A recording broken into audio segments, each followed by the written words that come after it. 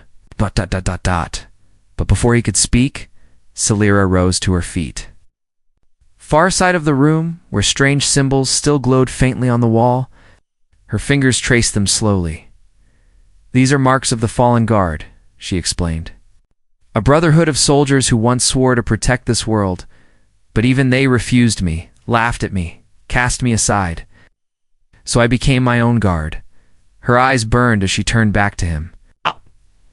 My purpose is not only to fight, it is to break their chains, to prove them wrong, to show that no voice, no body, no soul should be silenced. Silence filled the warehouse after her words. Daniel felt the weight of them, heavier than the rubble around them. She wasn't just hiding out of fear, she was fighting a war far larger than the one between humans and raiders. She was fighting a war inside her own people. He finally spoke, his voice steady. And you think they'll listen when they see the truth? Celira's lips curved bitterly. No, they'll try to kill me. That is why I wore the armor. That is why I hid my voice. If I had been revealed earlier, I would have been executed as a fraud. A woman who dares to fight. To them, that is worse than treason. Daniel shook his head slowly. Then why keep going? Why risk everything? Her voice softened, but her eyes did not. Because if I stop, then they win. And every girl after me will be born into silence. I would rather die, with my blade in hand, than live behind closed doors. The child stirred in the corner, whimpering from a nightmare. Celira turned, kneeling beside him. Her hands, which had cut through steel moments ago, now moved with tenderness. She brushed the child's hair back, humming softly in her native tongue. The melody echoed in the dark room, soft and fragile. Daniel watched, struck by the contrast. A warrior who could kill an army, yet soothe a child like a mother. Strength and gentleness bound in one. When she looked up, her glowing eyes caught his. For the first time, Daniel saw not just the soldier, not just the secret. He saw the person, but their moment was shattered by the sound of engines outside. Heavy, rumbling, growing closer. Celira's face hardened. They've found us. Oh, Daniel. Grabbed his blaster. Raiders. Her jaw tightened. No. Worse. She stood, silver hair falling around her shoulders, blade ready. My people? The survivors gasped. Daniel froze. Your own kind? Celira nodded grimly. They know the truth now, and they will not forgive me. The ground shook as armored transports halted outside. Voices shouted in her native tongue.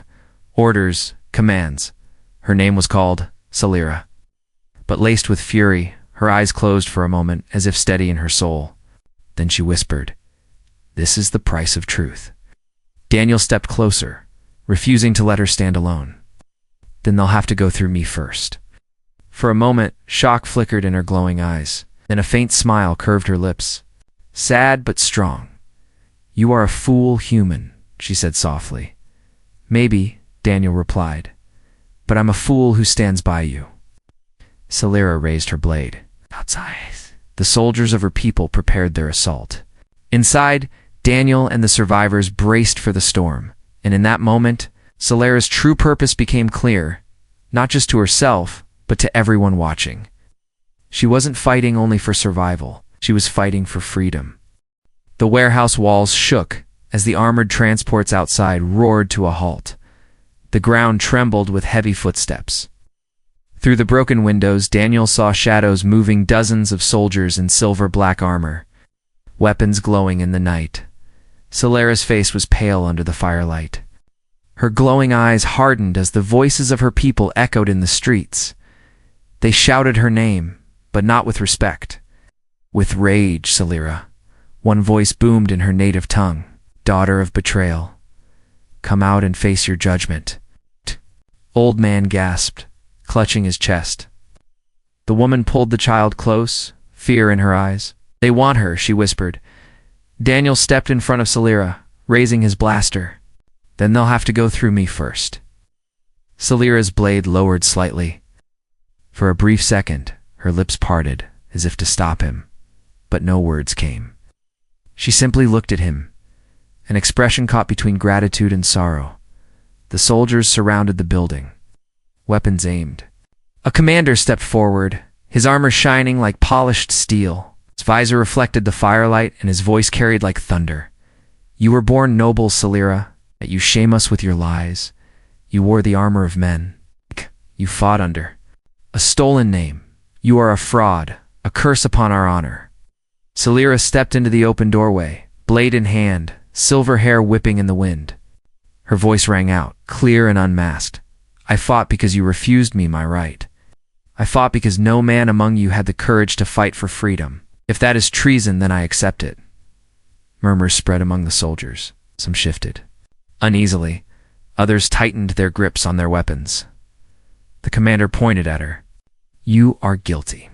By the laws of our people, you must be executed. Daniel moved beside her, over my dead body. The soldiers laughed coldly. To them, he was only a human, fragile and weak. But Solera's gaze never left him. In her eyes, softened for a heartbeat, she looked less like a warrior, more like a girl fighting not to break. Suddenly a voice rose from the soldiers' ranks. A young fighter stepped forward, lowering his weapon. She fought with honor, he said. I saw her strike down a dozen raiders when others ran. Fraud or not, she fought better than us all. The commander's visor turned toward him. Silence, he roared. Her deception dishonors every one of us. She will be destroyed, along with the human who protects her. The young soldier hesitated, then bowed his head. Around him, others shifted, again conflicted. Some looked at Solera with hatred. Others with doubt. Daniel whispered, You have followers, Solera. They just don't know it yet. She shook her head, voice trembling. No, doubt does not last long. Fear is stronger. They will choose fear. The commander lifted his weapon. Fire! Blasts tore through the night. Solera pushed Daniel down, deflecting the shots with her blade as sparks exploded around them. The survivors screamed and ducked for cover. Solera spun like lightning, cutting through the first line of soldiers. But she did not strike too calmly to disarm, to disable. She still called them her people even as they hunted her.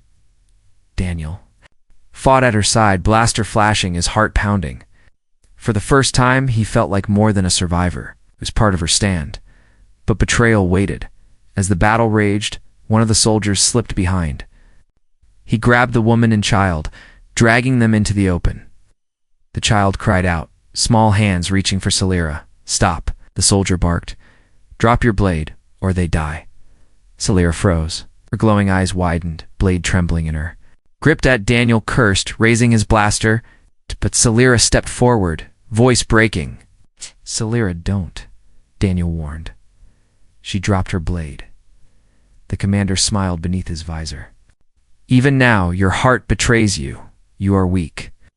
The soldier shoved the woman aside, keeping the child pressed against his chest as a shield. His weapon glowed, aimed at Solera's head. Daniel's stomach twisted. The trap was clear. Had given herself up to save them. Then came the cruelest betrayal. One of the survivors, the old man they had saved, stumbled forward. His voice shook with fear. Take her. Take the alien girl. Spare us, and take her. Daniel's blood ran cold. What are you doing? She brought this curse on us, the old man shouted. Not for her, they wouldn't be here. You take her and let us live. Celira's shoulders sagged. The sorrow in her eyes was deeper than any wound. Her own kind called her a traitor. Now, even though she saved, called her a curse. For a moment, she looked utterly defeated. But Daniel stepped forward, fury burning in his chest. No. You don't get to call her a curse. She'd saved your lives. You'd be dead without her. But the old man shook his head, backing away. She's not human. She's not one of us. Daniel raised his blaster, voice sharp as steel. She's more human than you'll ever be. The soldiers moved in, dragging Celira to her knees. Shackles of glowing metal clamped around her wrists. Her silver hair fell over her face as she lowered her head. Daniel tried to fight through, but the commander struck him down with a heavy blow. He hit the ground hard, vision spinning. Lyra's voice reached him, soft and breaking. Daniel, stop, please. He lifted his head, blood on his lips. I won't leave you. Her glowing eyes met his one last time before the soldiers pulled her away. For the first time, her voice cracked into a whisper only he could hear. Trust me. I still have a plan. As the armored transports carried her into the night, Daniel was left behind with the survivors. The old man muttered curses. The woman wept quietly. Child clung to Daniel's arm, whispering Celira's name. Daniel clenched his fists. Trust and betrayal twisted around him like chains. He didn't know if he could save her. Didn't know if she even wanted saving, but one thing was certain: Celira's war was not over. It had only just begun. The night was cold when the transports carried Celira away. Chains of glowing metal locked her wrists. Soldiers of her people stood on both sides, faces hidden behind polished visors. To them, she was no longer a warrior, no longer noble blood. She was a traitor. Inside the transport, Celira kept her head low. Her silver hair fell over her face, hiding her tears. But inside her chest burned a fire she could not kill. She had promised Daniel she still had a plan. Yet doubts clawed at her. Would he still believe in her? Would he risk everything for someone already condemned by both worlds? Meanwhile, Daniel sat in the ruins of the warehouse, fists clenched, jaw tight. The survivors whispered that it was over, that Celira was gone, that they should run before her people returned. But Daniel ignored them. His mind replayed her words, trust me, and he did. By dawn, he was already moving. Guided by the child who had seen the symbols Celira traced, on walls, Daniel followed hidden paths through the ruins. The boy whispered, she left signs, only for those who listen. Daniel's heart raced. Celira hadn't given up. She had left a trail. The path led him to the edge of a ruined citadel, where Celira's people had made camp. Hundreds of soldiers stood in ranks, banners fluttering like black wings. At the center, a raised platform waited, and chained at its center, Celira knelt. Daniel hid among broken columns, watching as the commander stepped forward, voice booming. Behold Celira, daughter of lies. She deceived us with false armor, stole the honor of warriors, and shamed our blood. Today, her punishment will be witnessed by all. The soldiers roared approval. Weapons clashed against shields. Daniel's breath caught in his throat. He had no army, no allies, only himself. Yet as he looked at Celira, her silver hair catching the morning light, he knew he could not turn away. The execution began. The commander raised his weapon high. By the laws of our people, you are sentenced to death. Celira lifted her head. Glowing eyes fierce, her voice rang out, raw and clear. Then let the world hear my truth before you silence me. I fought not for lies, but for freedom. I fought because your laws are broken. If my death is the price of speaking, then strike. Spread among the soldiers. Some looked uneasy. Others sneered. The commander's blade gleamed. But before it could fall, a blast rang out. The crowd turned in shock. Smoke curled from Daniel's blaster as he stepped into the open. His voice thundered louder than the commander's. If she dies, then every man here dies with her. Gasps filled the air. Humans standing against an entire army. Madness, the commander snarled. Seize him. But Daniel raised his voice again, eyes blazing. You call her a traitor, but she has more honor than all of you. She saved my life. She saved your people when you fled. She fought enemies alone while you called her a fraud. He pointed at Celira. You think strength belongs only to men? Then look at her. Stronger than your blades, braver than your laws. She's the warrior you all pretend to be. The soldiers hesitated. Some shifted uncomfortably. A few lowered their weapons, whispers rising. The commander roared, desperate. She is a woman, weak, deceitful, unworthy. Daniel stepped closer, standing at Celira's side. No, she is more worthy than anyone here. Then kill me, Tubi, because I choose to stand with her. The silence that followed was deafening. Celira looked at him, eyes wide. For the first time since her reveal, she let hope touch her face. Then betrayal struck again. The old man Daniel had saved earlier stumbled forward from the crowd, pointing at him. Don't listen. He's only a human. She bewitched him. Kill them both before it's too late. But this time, the words did not spread. Instead, the young soldier from before the one who had spoken in her defense stepped out of the ranks. He dropped his weapon to the ground. She fought with honor, he said loudly. I saw her. I followed her lead when my commander abandoned us. If she is unworthy, then so am I. One by one, more soldiers stepped forward, laying down weapons. Doubt spread like fire in dry grass. The commander's rage boiled. He raised his blade again and charged. Celira's chains shattered. Daniel's shot had broken them. She caught the commander's strike with her own blade, steel ringing like thunder. Sparks lit the stage as they clashed, the crowd roaring around. Then the commander fought with brute force, but Celira moved like light itself, swift, sharp, untouchable. Each strike sang with purpose. Finally, she disarmed him, blade pressed to his throat. Breathless, she raised her voice. This is your proof. I stand not as a man nor as a lie, but as myself.